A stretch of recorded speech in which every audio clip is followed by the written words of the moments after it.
Hay, higala igsoon, kabantay ba ka? Nga ang prinsipyo sa kalibutan, ug ang prinsipyo sa Ginoo, dunay dako nga kalahian.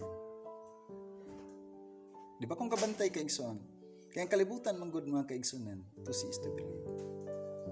Di ba? Unya ang prinsipyo sa Ginoo igsoon, believe and you will see. Amen? No, ang kalibutan manggod mga kaigsunan, no?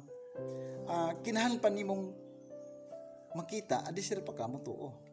Pero ang prinsipyo sa Ginoo mga kaigsunan, no, kinahanglan kang mutuodaan, adi sir nimo makita. Amen. Kaya unsa man di ay ang kahulugan sa pagtuo, mo kini gingon mga kaigsunan sa Hebrews chapter 11 verse 1, ang kahulugan sa pagtuo mao nga may kasiguraduhan kita sa mga butang nga atong gilauman nga dili makita. So unsa may atong himuon, unsa may atong buhaton igsuan.